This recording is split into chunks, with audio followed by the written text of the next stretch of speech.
Hello everyone, क्या हाल है आप सभी के। मैं मोहित कटारे आप सभी का स्वागत करता हूं। देखिए, अभी अभी हमें पता है जैसे कि EMRS का TGT के लिए आपका एक फॉर्म आया हुआ है। ठीक है, जिसमें मैथमेटिक्स कह ले या फिर ये एक जर्नल टेस्ट होता है जो सभी को क्वालिफाई करना होता है। इसमें 10 नंबर के आपकी हिंदी आने वाले, 10 नंबर की आपकी इंग्लिश आएगी, 10 की आपकी GS और 10 का आपका एप्टीट्यूड एंड रीजनिंग भी आने वाली है। ठीक है, तो इस जनरल टेस्ट के लिए हम क्या करते हैं, आज से वही स्टार्ट करेंगे हम हिंदी को। जैसे कि फर्स्ट वहाँ पर सिलेबस में एक चैप्टर दिया था जिसका नाम था संधि। एक्चुअल में आप देख पा रहे हो कि भाई संधि की अगर हम बात करते हैं, संधि क्या है, तो उसका शाब्दिक अर्थ होता है आपका मेल। यानी कि जब दो या दो से अधिक वर्णों को आप एक साथ मिलाते हो, ये इसका मेल होता है, समझौता होता है या फिर उसका योग करना। तो ये तीन क्या है आपके शाब्दिक अर्थ होते किसके, संधि के।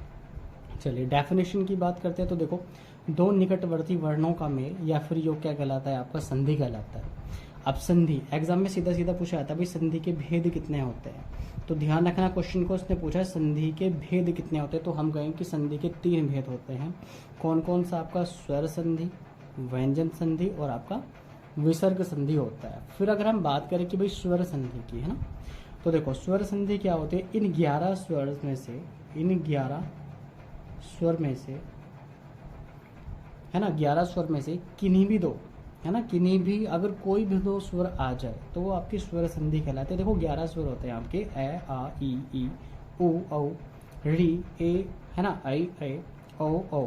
ठीक है, तो 11 स्वर में से अगर कोई भी दो स्वर आपके, है ना, या दो स्वर का मेल हो जाए, 11 स्वर में से दो स्वर का मेल, दो स्वर का मेल आपका क्या कहलाएगा, स्वर संधि कहलाता है।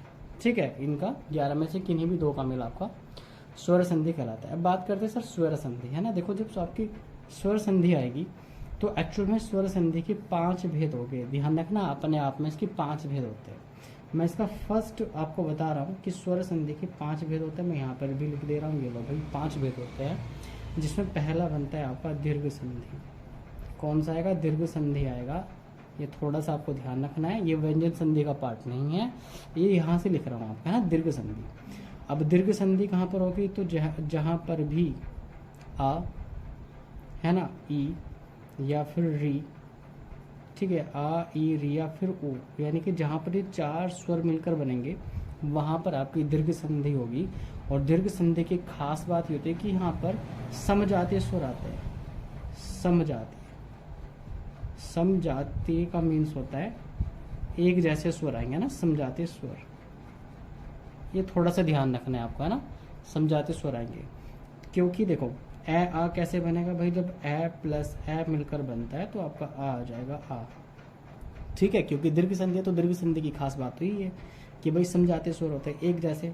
जब छोटी ई प्लस छोटी ई मिलकर बनेगी तो आपका बड़ी ई आ जाएगा, ये लो भाई। ठीक है, ऐसे ही अगर मैं इसकी बात करता हूँ, ऊ की बात करता हूँ, तो देखो ऊ प्लस ऊ तो मिलकर क्या बनेगा, औ बनता है। ठीक है, वैसे ही आपका री भी बनेगा। ठीक है, आधा री और फिर री, तो दीर्घ संधि हो गया। इसका अब एग्जाम्पल लेते हैं ना, एग्जाम्पल लेते हैं भाई।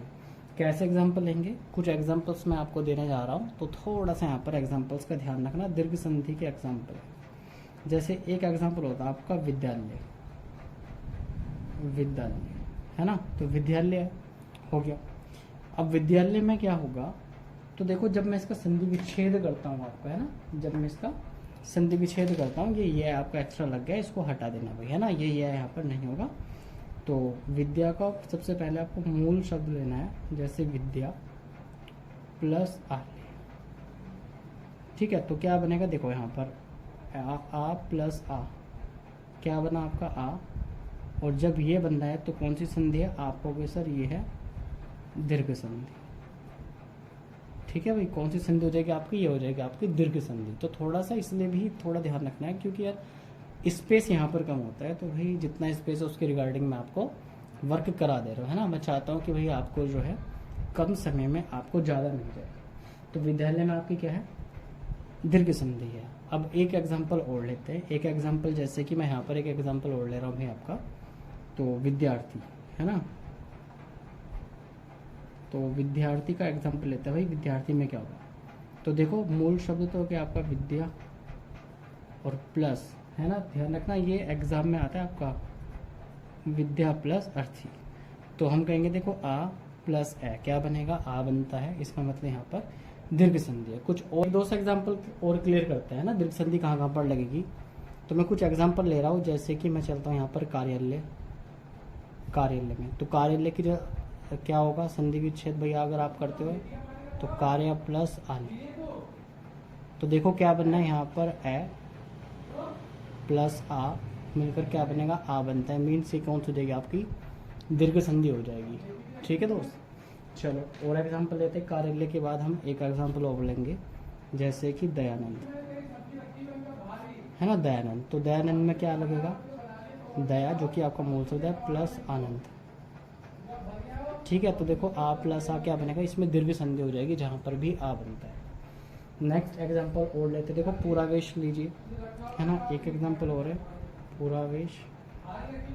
तो पूरावेश का क्या होगा, जो पूरा प्लस अवशेष, ठीक है, प्लस अवशेष। तो यहाँ पर क्या बनेगा, रा है तो आ प्लस ए, मतलब क्या बनेगा आपका आ, इसको बोलते हैं आपकी दीर्घ संधि। चलिए ये सब दीर्घ संधि के उदाहरण है और लेते हैं अभी, है ना, जैसे कि रविंद्र। ये तो सब आ वाले एग्जाम्पल मैंने दिए। अब चलते ई वाले, जैसे रविंद्र। तो रविंद्र को देखना क्या लिखते हैं, रवि को छोटा ई की मात्रा रवि प्लस इंद्र। ठीक है रविंद्र, तो देखो ये छोटा ई प्लस छोटा ई बन के क्या बनेगा आपका बड़ा ई हो जाएगा, तो रविंद्र हो गया। चलिए नेक्स्ट एग्जाम्पल है कविंद्र। कविंद्र को फिर से ऐसे ही तोड़ना है आपको, है ना, छोटी मात्रा में, कवि प्लस इंद्र। सबको पता है भाई कविंद्र हो जाएगा। तो यहाँ पर भी क्या बना, छोटी ई प्लस छोटी ई बड़ी ई बनेगा। मीन्स यहाँ पर क्या हो जाएगा आपका, ये दीर्घ संधि के उदाहरण है। तो सारे के सारे आपके दीर्घ संधि के उदाहरण है। और लेंगे एग्जाम्पल, ठीक है। तो दो एग्जाम्पल मैंने किसके दिए आपको, तो यहाँ से आप देख पा रहे हो कि भाई ई वाले एग्जाम्पल दे दिए। एक और ले लेना कपीश, है ना, कपीश ले लेना। कपी को हम बोलते हैं एक्चुअल में बंदर। ठीक है, तो आएगा कपी प्लस ईश। जहाँ पर भी ईश होगा ध्यान रखना बड़ी ई आएगी। तो ये छोटी ई प्लस बड़ी ई मिलकर क्या बनता है, बड़ी ई बनता है। ये कौन सा जगह आपका कपीश। यहाँ पर भी दीर्घ संधि, सब दीर्घ संधि के उदाहरण। अभी हमने स्वर संधि के 5 भेद बताए थे, उसमें से पहला भेद चल रहा है और पहले का ही मैं आपको करा रहा हूँ। और आ जाइए, जैसे भानुदय, है ना। अब आपको ऊ वाला एग्जाम्पल दे देता हूँ दोस्त, ऊ वाले, जैसे कि वाले एग्जाम्पल को देखना। तो मैं यहाँ पर थोड़ा सा इसको एडजस्ट करूँगा ताकि मैं लिख पाऊँ। ठीक है, जैसे कि मैं बोलता हूँ भानुदय। भानुदय को क्या लिखा जा सकता है, तो मैं लिखता हूँ इसको भानु यानी कि छोटा ऊ प्लस उदय। तो यहाँ देखो ऊ प्लस ऊ मिलकर क्या बनेगा आपका बड़ा ऊ बनता है। मीन्स यहाँ पर बड़े वाला भाग गया, देखो तो क्या आ जाएगा आपका दीर्घ संधि का उदाहरण है, भानुदय हो गया। ठीक है, वधूत्सव, वधूत्सव लो, इसको देखना, ठीक से देख पा रहे नहीं, चलो वधूत्सव लो आप, वधूत्सव। तो देखो वधु मूल शब्द निकालो उसका, क्या आएगा वधु। तो वधु प्लस उत्सव, वधुत्सव। तो हम क्या करेंगे ऊ प्लस ऊ बड़ा हो। तो दोस्त यहाँ पर भी क्या होगी दीर्घ संधि होगी। एक दो एग्जाम्पल और दे देता हूँ आपको। ठीक है, ये थोड़ा सा याद रखना, मंजूषा का आपका जो है एग्जाम में आता है भाई। कुछ एग्जाम्पल तो ऐसे होंगे जो आते ही आते हैं, हालांकि आ तो कुछ भी सकता है आपका, है ना। तो ये ध्यान रखना, अगर इसका संधि विच्छेद करोगे तो मंजू प्लस ऊषा हम लिखते हैं इसको मंजूषा। ठीक है, तो ये बड़ा ऊ प्लस ऊ मिलकर बनता है बड़ा ऊ। ठीक है, ये बड़ा ऊ बनेगा यहाँ पर, तो मंजूषा हो जाएगा। तो आप देख पा रहे हो भाई, तो है ना, ये हमारा क्या था भाई, ये दीर्घ संधि है। तो जहाँ पर भी आपका आ बनता है यानी कि आ बनेगा, ई री और औ बनता है, तो वहाँ पर क्या हो जाएगी दीर्घ संधि हो जाएगी। तो आज की वीडियो में बस इतना ही। अगर आपको वीडियो पसंद आई तो भाई एक बार लाइक ज़रूर कर देना, क्योंकि काफ़ी ज़्यादा यार मैं आपको क्या करूँ मेहनत आपके साथ करने वाला हूँ। EMRS के अंदर जो भी आपका हिंदी का एग्जाम आएगा ना भाई, आपको रुकने नहीं वाला, क्योंकि मैं आपको शॉर्ट्स वीडियो में ही एक एक कॉन्सेप्ट मैं आपको बताता रहूँगा। तो चलिए, है ना, तो वीडियो को भाई लाइक करके जाना, सब्सक्राइब यार जरूर कर देना, क्योंकि ऐसी वीडियो मैं और भी आपको देने वाला हूँ जिसमें शॉर्ट्स में आपका काम हो जाएगा।